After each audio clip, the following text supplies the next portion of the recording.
That's an absurd question. Are you serious or are you just joking around? That's an absurd question.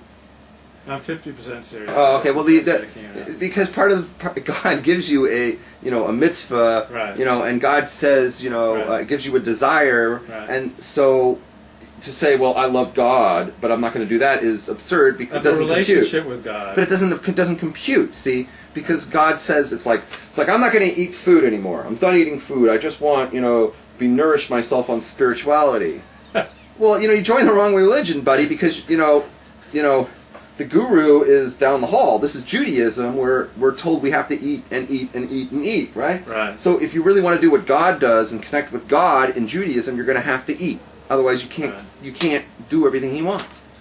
Right. Right? And He wants us to have sex like when people get married, He wants them to have sex, and sexy time. There's got to be a little sexy time. People, husband and wife, have to go at it. Yeah. And that's it. All right. I think we have exhausted that. So, do you have any interesting experiences on Tisha B'Av? Me? Yeah, you've had 40 years on this planet. Why would you bring that up? That is so weird. You never brought up a question.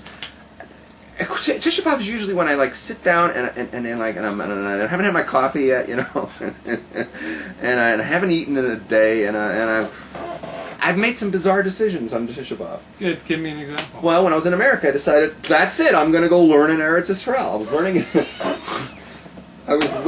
in... What are you laughing at? I'm laughing at you. Forget the chat room.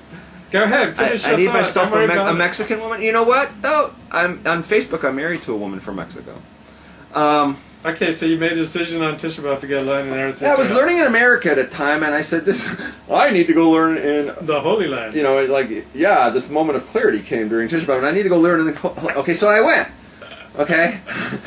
And then 2 years later, I was sitting down on the floor on Tisha B'Av, and I said, you know what I need to do? I need to go back to America. I was on Tisha B'Av. So there you go. Those are my 2 experiences on Tisha B'Av. So is there any meaning that we should take from Tisha B'Av, or is it just like onerous ritual fast that that we're stuck with, and so just make the best of it? Ideally, it's you should think about how horrible the day is. Remember all the people who died on this day, and the temples went down, and we can't connect with Hashem, and now a lot of mitzvahs are lost. No, that's if you're a tzaddik. If you're me, you just go, fuck, I have a headache. I haven't had water in 3 days, or whatever it feels like. I got a splitting headache. I haven't had a coffee, and So that's how it usually. Kind of like Martin Luther King. He said, "I have a dream." And the next thing he says, "I've got a head wound." There you go. Quite a little Sam Kinison. I'm in the bath. Okay. All right, so this week's Torah portion is. Do you want to talk about that, or we want to talk about the topics? You want to save them for the end? No. Okay, let's do Devarim. Let's do Devarim for a little bit, and we'll come back and do the topics. Because otherwise, we're not going to have any Devarim done. Right. So this week's Torah portion is Devarim, the beginning of the book of Deuteronomy, and it's connected to Tisha B'Av. It usually comes out. Wait, you got a comment? No, check it out right here on this one. That's the woman I'm married to on Facebook. She's in the, cool. Hi, Noemi, how's my wife doing? Well, okay. Is she cute? Yeah, she's cute, of course. Does she live in L.A.? No, but in California. Really? Yeah, they're all. She's Latino. They're always cute. Is she Jewish? I'll let her answer that. Oh, okay. She had a conservative conversion. I'm not saying. Just read your part. I'm just jealous that you get so many checks, and I think I should get as many as you. But Hashem just doesn't see things that way. No, there's a difference, though. Yeah.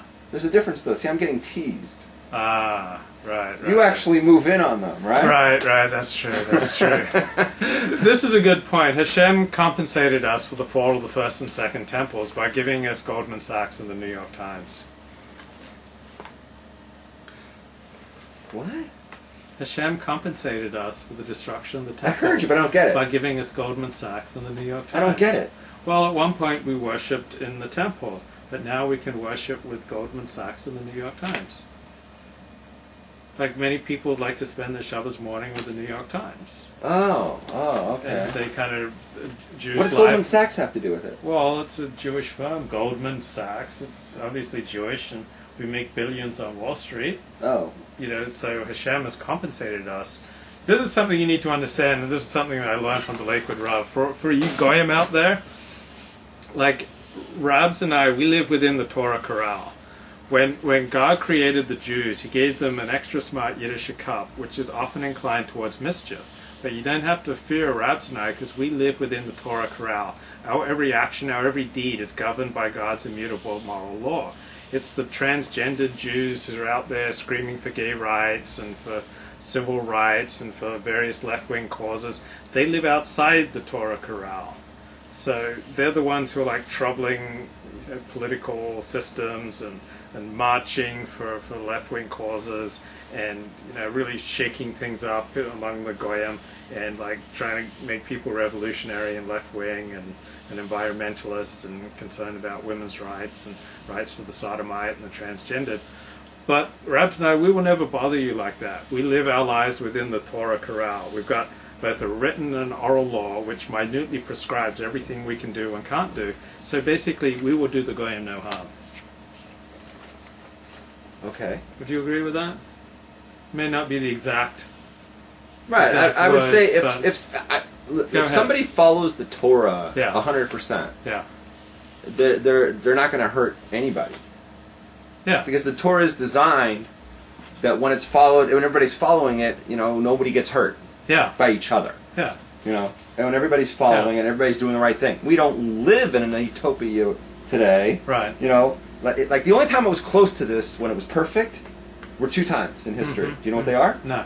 When the first 40 years in the desert, everybody was learning Torah and every other needs were taken care of for them. Right. The food was coming from the heavens, and all they just did was sit around and learn Torah every day, every night for 40 straight years, and everybody was like that.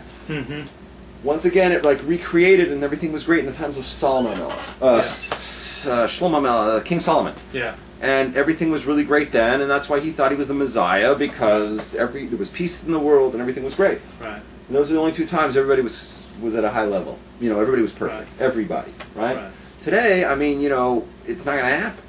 You're not going to find us not going door to door, dropping off leaflets, supporting some political candidate. Nah, not me. You're not going to find Rabs and I marching, waving placards for some left-wing, cause. We're not going to go out there and try and convert the Goyim to socialism or feminism or environmentalism or peace causes.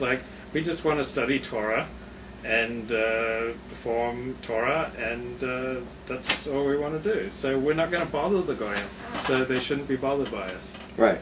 What's your whole point with all this? I just wanted to let the Goyim know this. Oh, okay. Because we're not going to bother you. We will do you no intentional harm. We live our lives prescribed by God's moral law, and we're not going to get out there and cause mischief among you. We're not going to sleep with your wives. We're not going to sleep with your daughters. We're not going to make immoral movies. You've done that, though. Well, that was in the past. Okay. Now I live within the Torah corral. Then I live within the Torah corral, but then I'd make the gate, excursions. The gate, it says in Baba Kama, and what is it called? Nicholas of Elila. The animal got out of the corral at night. Yeah. And I only made one movie, so I think the Torah says once a philosopher, twice a pervert. I heard this. Right. All right, so can we talk about Devarim? Yes. So we're boring these people. The audience is running away, I'm sure. Absolutely anything at all in the vast Torah portion of Devarim that you find interesting? You tell me what you like. Oh, well, it is connected to Tisha B'Av. Okay, go for it. So it comes around about the same calendar time. Go ahead. Not just about always. Yeah. The Shabbos prior to Tisha B'Av, always we read Parshas Devarim, and we always read the same Haftarah, which is Chazon. Mm-hmm. And the reason why is because there's a connection. You want to tell us what the connection is? Is that what you're going to tell us? Why don't you tell us? No, you were going. Well, reproof. I mean, Moses is reproving the Jews, and Tisha B'Av is kind of a ritualized day of reproof, preceded by 3 weeks of concentrate on the damage that Jews have done to themselves by falling away from Hashem's will and from Hashem's Torah, and get serious about life like Judith is pretty serious about life. Like Judith can be pretty funny, and you and I think we can both be funny in our own ways.